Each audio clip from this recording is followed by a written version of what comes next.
શ્રી લક્ષ્મી માતાએ નમઃ. જય શ્રી કૃષ્ણ મિત્રો. ઉત્સવનો મહિમા ચેનલમાં આપનું સ્વાગત છે. અતઃ શ્રી કનકધારા સ્તોત્રમ. કનકધારા સ્તોત્ર ગુજરાતીમાં. ભમરી કડીઓમાંથી શોભતા તમાલ વૃક્ષનો આશ્રય કરે છે, તેની જેમ શ્રીહરિના પુલકિત શરીરનો આશ્રય કરનારા મંગલ કરનાર મંગલ દેવતા શ્રી લક્ષ્મીજીના સૌંદર્યનો વૈભવ મારું મંગળ કરો. જેમ ભમરી કમળ પર વારંવાર દ્રષ્ટિ કરે છે, તે જ રીતે પ્રેમમાં મુગ્ધ લક્ષ્મીજીની શ્રી વિષ્ણુના વદન કમલ પર પ્રેમ અને લજ્જાયુક્ત દ્રષ્ટિ જતી આવતી રહે છે. તે શ્રી લક્ષ્મીજીના નેત્રની દ્રષ્ટિરૂપ માળા અમને ધન સંપત્તિ પ્રદાન કરો.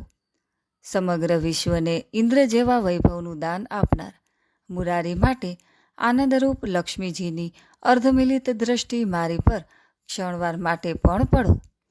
આનંદરૂપ અનિમેષ અને પ્રેમના ભંડાર શ્રી મુકુંદને આંખો મીચીને સૂતેલા જોઈને આનંદથી અર્ધમિલિત નેત્રો દ્વારા જોનાર શેષશાહી વિષ્ણુના પત્ની શ્રી લક્ષ્મીજીની તે અર્ધમિલિત દ્રષ્ટિ અમને સમૃદ્ધિનું દાન કરો. મધુ રાક્ષસને જીતનાર કૌસ્તુભ મળીને છાતી પર ધારણ કરનાર શ્રી વિષ્ણુના ઉર પર દ્રષ્ટિની લીલી અને શ્યામ રંગની દ્રષ્ટિરૂપી માળા શોભે છે. ભગવાનમાં પણ પ્રેમ જગાડનાર શ્રી લક્ષ્મીજીની નેત્રોની કટાક્ષમાલા મારું કલ્યાણ કરો. જેમ કાળા વાદળોમાં વીજળી ચમકે છે, તે રીતે મેઘશ્યામ શ્રી વિષ્ણુની છાતી પર શ્રી લક્ષ્મીજી પૂજનીય મૂર્તિ ચળકે છે. તે સમસ્ત જગતને પૂજ્ય અને ભાર્ગવ પુત્રીની મૂર્તિ અમને કલ્યાણનું પ્રદાન કરો. જેના પ્રભાવથી કામદેવે મંગલકારી મધુદૈત્યનો નાશ કરનાર વિષ્ણુના હૃદયમાં સ્થાન જમાવ્યું છે, તે સમુદ્રપુત્રીની મદ ભરેલી અને અર્ધમિલિત દ્રષ્ટિ ધીરે ધીરે મારી પર પડો. તેમની કૃપા દ્રષ્ટિ થાઓ. શ્રી નારાયણની પ્રિયતમાના નેત્રોમાંથી નીકળતો કરુણાજળનો પ્રવાહ આ દરિદ્રતાથી ખિન્ન નિઃસહાય પક્ષી જેવા બાળક પર દયારૂપી પવનથી વરસી રહો અને દુષ્કર્મ રૂપ તાપને કાયમ માટે દૂર કરી દો.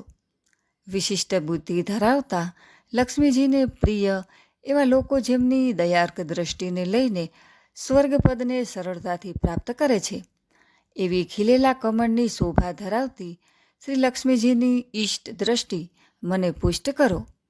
સૃષ્ટિના સર્જન, પાલન અને સંહારની રમતમાં જે સરસ્વતી, ગરુડધ્વજ, વિષ્ણુની પત્ની, શાકભરી કે ભગવાન શંકરની વલ્લભા એવા સ્વરૂપને સ્થિત છે, તે ત્રણ લોકના ગુરુ શ્રી વિષ્ણુની ભાર્યા લક્ષ્મીજીને નમસ્કાર.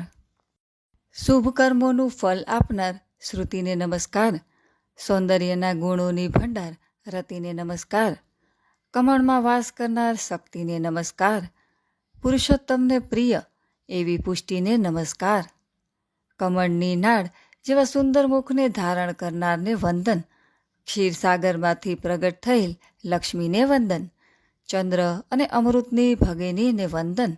નારાયણ વલ્લભાને વંદન. હે કમળ જેવું મુખ ધારણ કરનાર લક્ષ્મીજી, આપને વંદન કરવાથી સુખ સમૃદ્ધિ મળે છે, સામ્રાજ્ય જેવા વૈભવ મળે છે, સમસ્ત પાપ કર્મો નાશ પામે છે. હે માનીએ મારા પર નિસ્દિન કૃપા બની રહે. જેમના કટાક્ષ એટલે કે દ્રષ્ટિની ઉપાસના કરનાર સેવકને બધી જ સુખ સમૃદ્ધિ લક્ષ્મીજી આપે છે, તે સુરારીની હૃદયેશ્વરીને મન, વચન, કાયાથી હું ભજું છું. કમળમાં રહેનાર જેના હાથમાં કમળ છે, તેઓ દેવી, સફેદ વરપ્ર, સુગંધ અને માળાથી ઓપતા ભગવતી, હરિને પ્રિય અને મનને જાણનાર લક્ષ્મીજી મારા પર પ્રસન્ન થાઓ. દિગ્ગજો દ્વારા સુવર્ણના કુંભમાંથી છોડાયેલ સ્વર્ગગાના સ્વચ્છ અને પવિત્ર જળથી સ્નાન કરનાર જગતની માતા અને સંપૂર્ણ ત્રિલોકના નાથની ગૃહિણી અમૃતસાગરની પુત્રી શ્રી લક્ષ્મીને હું રોજ સવારે નમસ્કાર કરું છું.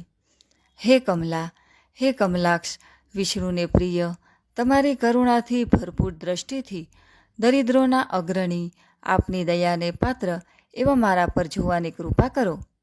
જે લોકો દરરોજ આ સ્તુતિથી વેદ સ્વરૂપ ત્રણેય લોકોની માતા રમાની કરે છે, તે લોકો જગતમાં અધિક ભાગ્યશાળી, અધિક ગુણવાન અને બુદ્ધિમાન પુરુષોના આદરપાત્ર બને છે. ઇતિ શ્રી કનકધારા સ્તોત્રમ સંપૂર્ણમ. તો મિત્રો, આજના વિડીયોમાં આપણે કનકધારા સ્તોત્ર ગુજરાતી અનુવાદમાં સાંભળ્યું.